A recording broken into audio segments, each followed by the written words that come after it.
Hello everybody, my name is Zach with Overrated Gamers. Welcome back to another Commander deck tech. This one is on Karlov. So Karlov is 1 and a white for a 2/2. Whenever you gain life, put 2 +1/+1 counters on him. Pay white and a black, remove 6 of them, exile target creature. So I went through looking through a lot of the life gain cards. A lot of the good ones are either in other colors, a lot of them are absurdly bad, or a lot of them are so absurdly slow, Karlov is going to die before you can get to even 6 counters on him to exile 1 creature. So I looked through, found what I thought was good on Gatherer, went through, looked for various equipments. I've discovered a lot of equipments do gain life with him. Now, I will have a complete deck list in the link underneath the video. Only going to go over the core cards in the deck, the things that gain you life. There's some control cards in here so that you get your Karlov nice and large before your opponents can fully establish your board state. And I'll go over the equipments that are in here. A lot of your life gain is coming from the equipments. We do have enough tutors in here to consistently get them. So first up we have some of our control cards. First one is Authority of the Councils. 1 white. Creatures your opponents control enter the battlefield tapped, and whenever a creature enters the battlefield under an opponent's control, you gain 1 life. So you play your Karlov out. Well, generally, sometimes you'll play this first, but whichever order, it doesn't really matter too much. So you turn 1 this, turn 2 Karlov. Your opponents start playing out their creatures, they come in tapped. Now this does stop Kiki-Jiki combos, which is really nice. I don't think it stops... Yeah, because the Kiki comes in tapped. So you have a full turn to do something about it. Now, well, actually no, because I think if they drop Zealous Conscripts... No, because then the creature tokens it makes are tapped. So yeah, it keeps them from infinitely swinging at you. They'll have infinite guys, but they can't swing at you that turn. But anytime a creature comes in, you gain a life. So that puts a creature under opponent plays, you gain a life. Gives you 2 counters for your Karlov. They start playing their creatures. You start getting bigger. They come in tapped, so then you're able to swing at them. After that, we have Aven Mind Sensor. 2 and a white, flash, flying. If an opponent would search a library, they search the top 4 instead. Some of the cards in here are proxies, as I've said. I have copies of all of these. I just haven't gotten second copies of a bunch of them just yet. It takes a while, especially because my box is filled with a bunch of different Commander staples. There was a project I started a while back, for those of you that aren't familiar. And it's a box that's filled with Commander staples, and I'll be able to make any Commander deck with it. That's how I'm making most of these decks. Unfortunately, I don't have all of the staples in there yet, and I don't want to pull apart any of my other previously made Commander decks. So there are some proxies in here for the moment. Spirit of the Labyrinth. You want to be careful when you play this card because we do run draw spells in our deck as well. But it's 1 and a white for a 3/1. Each player can't draw more than 1 card each turn. We do run Necropotence though, and that card doesn't technically draw cards the way it's worded. So you can have Necropotence out, drop the Spirit, opponents can only draw 1. Meanwhile, you can fill your hand up to 7 every single turn. Blind Obedience. This card is like Authority of the Councils, but a little better. It's 1 and a white, enchantment, Extort. Whenever you cast a spell, you may pay white or black. If you do, each opponent loses 1 life, and you gain that much life. Artifacts and creatures your opponents control enter the battlefield tapped. So anytime they play mana rocks, those come in tapped, their creatures come in tapped. You play a spell, well you can extort it for just 1 extra mana, gaining a life, giving that Karlov those extra counters. Thalia, Heretic Cathar. This is one of my favorite cards from the new Shadows over Innistrad block. It's 2 and a white for a 3/2 first strike. Creatures and non-basic lands your opponents control enter the battlefield tapped. Any shock lands, any fetch lands, any duels, filters, pain lands, all of those come into play tapped. And seeing as there are a lot of people in my playgroup that play multicolor, most of their lands are non-basic. This also allows Karlov to get through. This slows your opponents down so you can build up some board presence. So it's pretty relevant for that. It's got a decent sized body and it has first strike, so it can block smaller creatures fairly efficiently. Or you can attack your opponent if their creatures are tapped down. Hopefully with Karlov and, you know, not necessarily Thalia. Sometimes you just want to hold her back so she won't die to stuff. Ghostly Prison. 2 and a white. Creatures that can't attack you unless their controller pays 2 for each creature he or she controls that's attacking you. So it's fairly nice for a lot of those tribal decks, like to just spit out creatures all over the board. We do run stuff like Rogue's Passage and all that, so it doesn't matter how many creatures they have, we're able to get through. But you don't want them to beat you to death before you can swing at them with a massive Karlov. Now generally you don't actually want to remove Karlov's counters too often. It's more of just a backup plan. He is actually just being used as a big beat stick in this deck. Linvala, Keeper of Silence, 2 and a white, flying, 3/4. Activated abilities of creatures your opponents control cannot be activated. So any ability that has a cost, tapping, paying mana, sacking creatures, anything with a cost that your opponents have on their creatures can't be activated. They can't activate Captain Sisay. If their lands are creatures, they actually can't tap them for mana either. So things like Dryad Arbor, no mana. Llanowar Elves does nothing. Geeky Jeeky does nothing. All that good stuff. An opposing Karlov, they can't activate that either. Meanwhile, you can activate your Karlov or any other activated abilities you have. At the very worst, this card will eat a removal spell that they would have been saving for Karlov.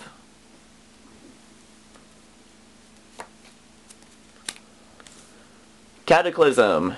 Now, this might seem a little weird seeing as our goal is to drop a lot of artifacts. It's 2 and a white. Each player chooses from among the permanents he or she controls an artifact, a creature, an enchantment, and a land, then sacrifices the rest.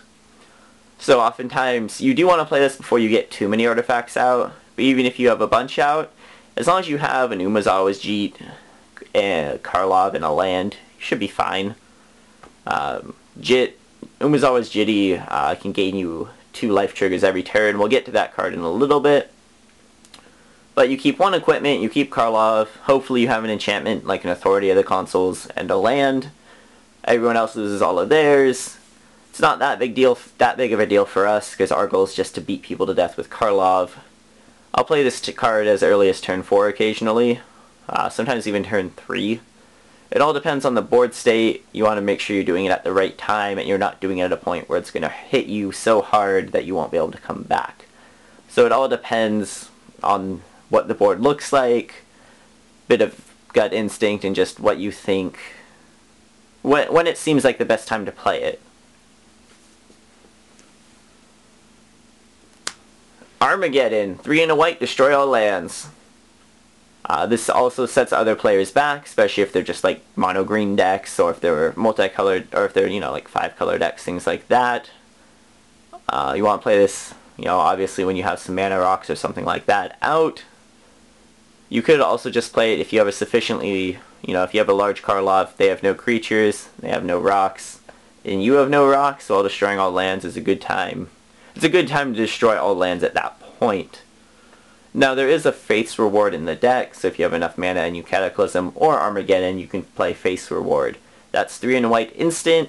Return all cards put into your graveyard this turn to play. So you float all your mana, you play your Armageddon or your Cataclysm, then you play your Faith's Reward.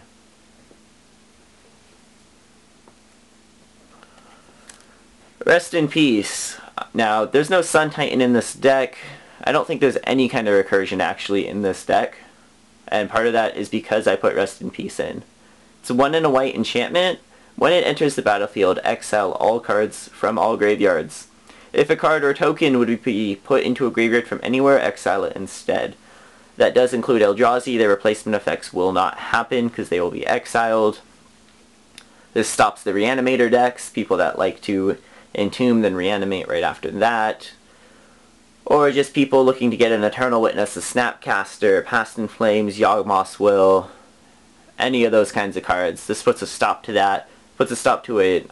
You don't actually always play this card early, because then people will just hold back till they have a way to get rid of it. I tend to play it a bit later when I feel they have a sufficient amount of cards in their grave. But if I know that they're a Reanimator deck that can very quickly bring things back, then yeah, I'll play it a little earlier in the game. Kataki War's Wage, one of my personal favorites. 1 and a white for a 2/1. All artifacts have, at the beginning of your upkeep, sacrifice this artifact unless you pay 1. Now you play this early, that way it keeps your opponents from having too many mana rocks out from getting ahead of you. In the later game, you can sacrifice it to a card like High Market or just block one of your opponent's attackers. That way we're not paying a ton of mana for all of our equipments. But early on, if you have to pay for 1 or 2 artifacts, it's no big deal.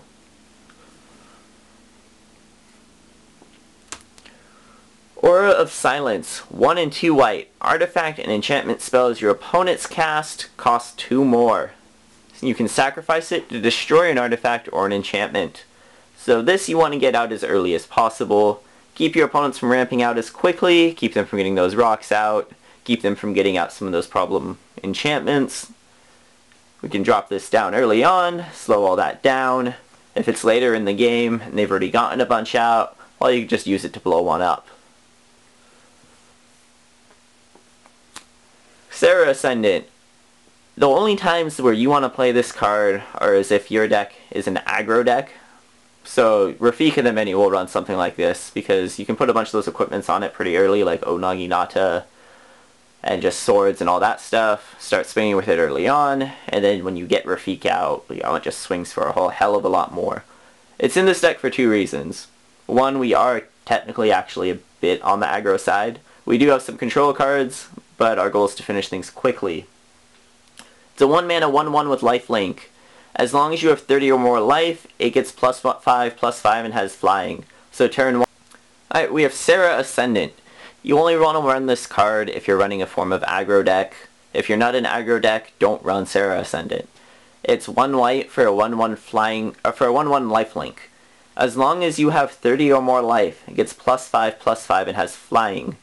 Now in Commander, it is a turn 1. Pay 1 white, get a 6/6 flying lifelink. Now it's great in decks like this because we are actually a fast deck, and that lifelink gains us some life for Karlov. Meanwhile, when Karlov comes out, our opponents are not going to be killing the Karlov, they are going to be killing the Serra Ascendant because it's pretty hard to deal with that. Taking 6 every turn for the first few, then we start putting swords on it on turn 3, turn 4, and we're easily swinging for twice that much. You can very quickly knock another opponent out of the game if it is not dealt with. Now if they don't deal with it, that's fine, and we have a giant beater, and we might just kill someone with this instead of Karlov. Meanwhile, Karlov's sitting there getting a bunch of counters on him. Identity Crisis, hands down one of the rudest cards in Commander. 2 white, 2 black sorcery. Remove all cards in target player's hand and graveyard from the game. It basically knocks one of your opponents out of the game. It's basically kind of saying screw you to a player, but if there's a player who you're just having a hard time dealing with at the table, or you think one of your opponents is going to kill you way before you can do anything else, you drop the Identity Crisis, knock out that graveyard, knock out that hand, as long as it's not being countered. But if they don't counter this, you've pretty much removed one player from the game, at least for a few turns.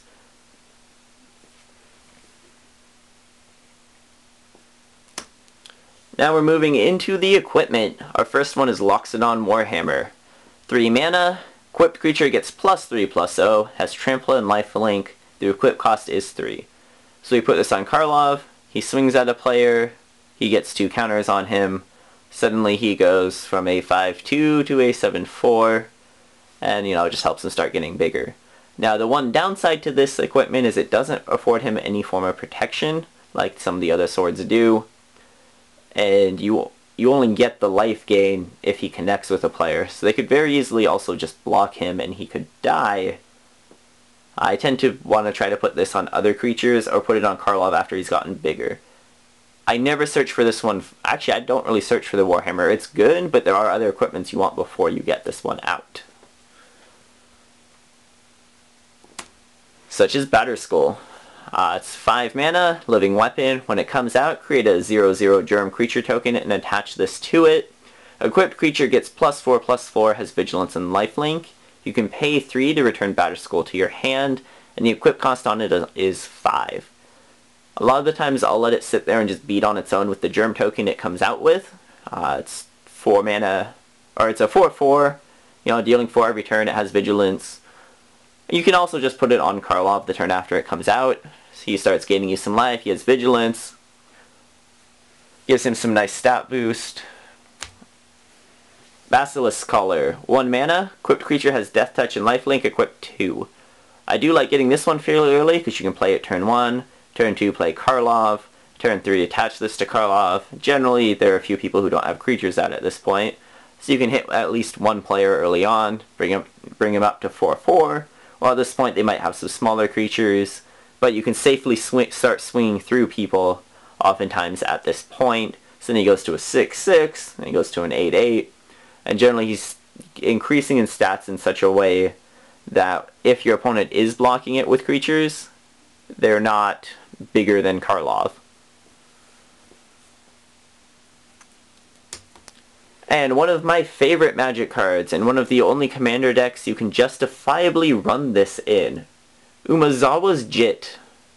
2 mana to play, it's a legendary equipment. When equipped creature deals combat damage, so it can be a creature or a player, you put 2 charge counters on it. The equip cost on this is 2.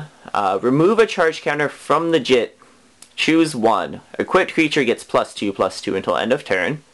Or target creature gets -1/-1 until end of turn, or you gain 2 life. Normally you're just going to gain the 2 life. That gives Karlov +2/+2 permanently, rather than +2/+2 till end of turn.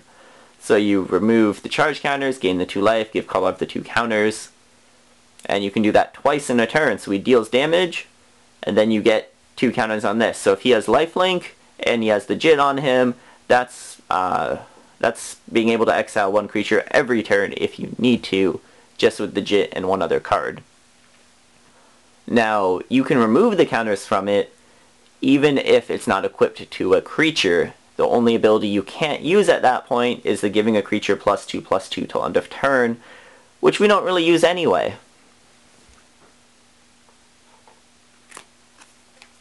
Next up is Sword of War and Peace. Oddly enough, a lot of these swords gain you life from this cycle of swords. It's 3 mana, equip cost is 2. Equipped creature gets +2/+2 protection from red and from white. Whenever it deals combat damage to a player, Sword of War and Peace deals damage to that player equal to the number of cards in his or her hand. You gain life equal to the number of cards in your hand, once again giving you another Karlov trigger.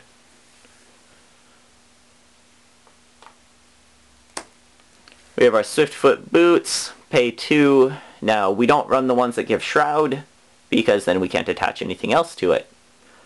So it's 2 mana, equipped creature has Hexproof and Haste, equip 1. Fairly self-explanatory, protects our commander, and allows us to put other swords on him. Sword of Fire and Ice. 3 mana, once again 2 to equip. Creature gets +2/+2, protection from red and from blue. Whenever it deals combat damage to an opponent, deal 2 damage to target creature or player, you draw a card. Now this doesn't gain you life. It does, however, A, give him protection from 2 colors, allowing him to get through your opponents. It gives him +2/+2 on top of that, and when you connect with them, it draws you a card and potentially kills a small creature. So, while this equipment doesn't gain you any life, it gives you enough value and protection to justify running it. Sword of Feast and Famine. 3 mana, equip 2. Equipped creature gets +2/+2, has protection from black and from green. Now, whenever a equipped creature deals damage to a player, that player discards a card, you untap all lands you control.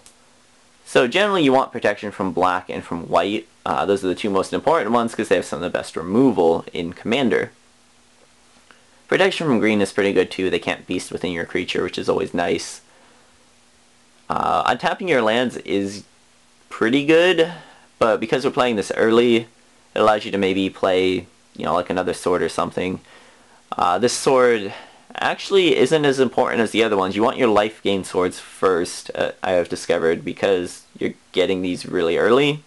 And oftentimes I'll untap the lands. I'll be like, well, there's nothing to really play just yet. Or I don't want to play them at the time when I'm untapping them. So, it's a great sword. I have found I usually get it as like the third or fourth sword though. It's rarely the first thing I grab in this deck. A lot of other decks, this will be the first one you get. In this one, it's not. Sword of Light and Shadow. 3 mana, equip 2. Equipped creature gets +2/+2, has protection from white and from black. This is one of the ones I usually get pretty early. A lot of people really like running white and black in Commander, at least in the groups that I play with. But whenever the equipped creature deals combat damage to a player, you gain 3 life, giving you a Karlov trigger, and you can return a creature from your graveyard to your hand. Now this card just happens to have a recursion effect. I know I mentioned I run Rest in Peace. The recursion effect is nice if Rest in Peace isn't out, giving you back a creature to your hand. That's all of our equipment. We do have a few life gain cards that are not equipment and are not control cards. First one is High Market. Pay 1 or tap it, it adds colorless to your mana pool. You can tap it and sacrifice a creature to gain 1 life. Aetherflux Reservoir, 4 mana artifact. Whenever you cast a spell, gain 1 life for each spell you've cast this turn. Pay 50 life, deal 50 damage to a creature or player. So not only does this give you multiple Karlov triggers, if you at some point find yourself at more than 50 life, you can generally kill an opponent with it. Now it's pretty rare for that to happen. A lot of the times people will be doing damage to you, and we do pay life for some of our effects. But if you're able to actually kill someone with it, hey, good for you. This one's gonna seem odd. Righteous Confluence. 3 and 2 white, sorcery. Choose 3, you can choose the same mode more than once. So put a 2/2 White Knight creature token with Vigilance onto the battlefield, exile target enchantment, gain 5 life. Now the way that this does work is whatever you choose, it happens one at a time. So you gain 5 life 3 times, that gives you 3 Karlov triggers. Even if you don't choose to gain the life 3 times with Karlov, gaining 5 life once and exiling 2 enchantments is still really good. I almost never create the White Knight creature tokens. You'd only really create that if you're in a really bad spot anyway, and someone's going to kill you. So generally if you exile enchantments or gain the life. Discipleable Laws. Now I only run about 15 creatures in here, but he's still good enough to be in the deck. He's 3 and a black for a 2/1. When he enters the battlefield, sacrifice another creature. You gain X life and draw X cards, where X is that creature's power. Now you can sacrifice an 8 power Karlov, draw 8, gain 8 life, and just play him again when this comes out as well. Well, that's a perfectly fine use of him if you have nothing else in your hand. Or you can sacrifice one of your other creatures. You know, we have stuff like, I mean, even sacrificing your Runescarred Demon, you know, drawing like 6 or 7 cards. Stuff like that. Then we have Cryptghast, 3 and a black, 2/2, extort. Whenever you know, it's the same ability that's on Blind Obedience, where whenever you pay a spell, you can pay an extra white or black. Each opponent loses 1. You gain life equal to life lost this way. So that's nice for our commander. And whenever you tap a swamp for mana, add black to your mana pool, so it doubles your black mana.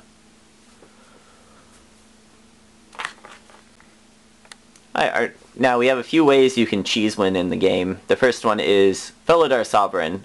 It's 4 and 2 white for a 4/6 Vigilance lifelink. The beginning of your upkeep, if you have 40 or more life, you win the game.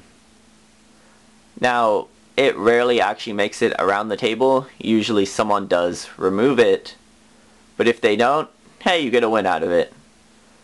I mean, you know, generally you're playing this like turn 4, turn 5. Maybe as early as turn 3, usually someone has an answer for it. Which is fine, even if they don't. Even if you're not at 40 life, it can give you some life for your Karlov. And generally people will still try to kill it so that you don't get that trigger. Our other combo is a lot more likely to go off. It's Sanguine Bond, Exquisite Blood. So Exquisite Blood is 4 and a black. Whenever an opponent loses life, you gain that much life. And the second piece is Sanguine Bond, 3 and 2 black. Whenever you gain life, target opponent loses that much life. You bring both of them out, and it creates an infinite loop once one player has lost life or once you have gained life. You can simply trigger it with a high market by sacking Karlov, and it just starts going and going and going. So you sack Karlov, you gain a life, an opponent loses 1 life. While an opponent lost life, you gain a life, and it just keeps going till everyone's dead and you have won. Some people frown upon this combo, but you know what? It's really not that bad, and once people have seen it once, they're going to make sure they have a way to deal with it the second time. Anyway, that is my take on Karlov. He's definitely not a tier 1 commander. He's probably more of a tier like 2.5 or a tier 3. The way that he works is he does want to gain life. I mean, if you want, you can try a slower build. I have found, though, that most of those don't tend to work as well as you want them to. I'm actually going to start a few tribal decks after this, probably starting off with Krenko, who I once actually had quite a while ago. Thank you everybody for watching. We'll see you in our next video.